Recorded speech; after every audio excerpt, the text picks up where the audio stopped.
गठबंधन सही या गलत?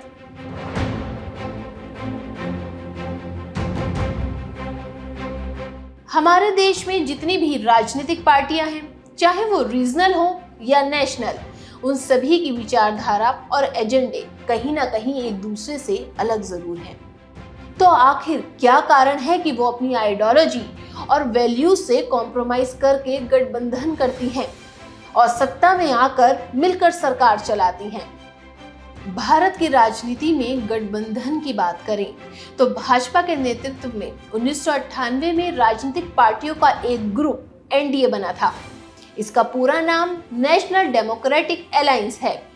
इसके बाद कांग्रेस की लीडरशिप में साल 2004 में यूपीए यानी यूनाइटेड प्रोग्रेसिव अलायंस बना था, जिसकी जगह अभी हाल ही में सभी विपक्षी पार्टियों ने मिलकर इंडिया नाम से अलायंस ग्रुप बनाया है। इसका पूरा नाम Indian national developmental inclusive alliance है। मतलब अब 2024 का इलेक्शन एनडीए वर्सेस इंडिया होगा। क्या गठबंधन करना सही है या गलत? एक उदाहरण से समझते हैं। जैसे एक परिवार में लगभग 3 जनरेशन के लोग रहते हैं। सभी की सोच, रहने के तरीके और लगभग हर चीज में अंतर होता है, लेकिन सभी मिलकर एक साथ रहते हैं। क्यों? क्योंकि उन सभी का एक ही लक्ष्य है, पूरे परिवार की खुशहाली। इसके लिए वो कई बार अपने इंटरेस्ट और अपनी वैल्यूज के साथ कॉम्प्रोमाइज भी करते हैं। ठीक वैसे ही भले ही पॉलिटिकल पार्टियों की विचारधारा अलग क्यों ना हो, अगर लक्ष्य एक है, जैसे देश का विकास करना और आम जनता की भलाई, तो उनकी विचारधारा इतनी मायने नहीं रखती। असल में सत्ता में रहकर ही देश और जनता के लिए काम किया जा सकता है। इसलिए पार्टियों का गठबंधन करना गलत नहीं है।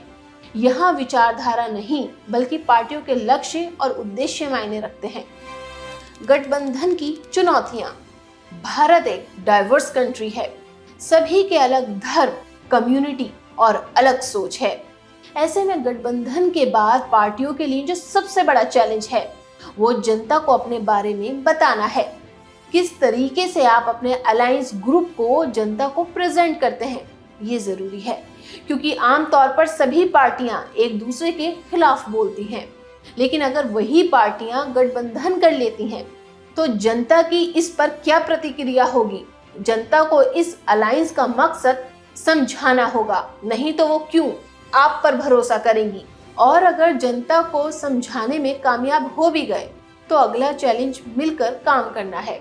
जैसे किसी एरिया में 3 पार्टियां हैं और टिकट सिर्फ एक पार्टी को मिलेगी, तो क्या ऐसे में दूसरी पार्टियों के कार्यकर्ता भी इस गठबंधन के लिए 100% दे पाएंगे? एक और चैलेंज मिनिस्ट्रीज और विभागों का आवंटन है। जैसे कि हर पार्टी में सीनियर पॉलिटिशियन होते हैं, तो गठबंधन के बाद कौन सी मिनिस्ट्री किसे दी जाएगी, ये भी एक चुनौती है। अगर गठबंधन के बाद कोई पॉलिटिशियन या पॉलिटिकल पार्टी करप्शन जैसे किसी अपराध में शामिल पाई जाती है, तो सवाल पूरे गठबंधन पर उठता है। और अगर वो अपराध साबित भी हो जाए, तो अलायंस पार्टियों के लिए इसके साथ डील करना काफी चैलेंजिंग होता है। नेता लोग वैसे भी इलेक्शन से पहले या बाद में दल बदल लेते हैं। वैसे ही गठबंधन के लिए एक और चैलेंज ये है कि इलेक्शन के बाद पार्टियां साथ छोड़ के ना चली जाएं। उदाहरण के तौर पर महाराष्ट्र की बात करें, तो वहां पर बीजेपी और शिवसेना ने मिलकर इलेक्शन लड़ा, लेकिन बाद में आपसी मतभेद की वजह से वो अलग हो गए। असल में सिर्फ मिलकर इलेक्शन लड़ना नहीं, बल्कि मिलकर सरकार चलाना जरूरी है। जाहिर सी बात है, दल बदल के इस माहौल में गठबंधन के साथ काम करने के लिए त्याग की जरूरत है। द रेवोल्यूशन देशभक्त हिंदुस्तानी सिर्फ यही कहना चाहता है कि निजी स्वार्थ के लिए गठबंधन से जुड़ना या अलग होना सही नहीं ठहराया जा सकता। लेकिन अगर देश हित और जनता के हित में गठबंधन हो रहा है, तो वो सही है। गठबंधन की पार्टियों का लक्ष्य देश और जनता की भलाई होना चाहिए, फिर चाहे वो सत्ता में रहे या विपक्ष में।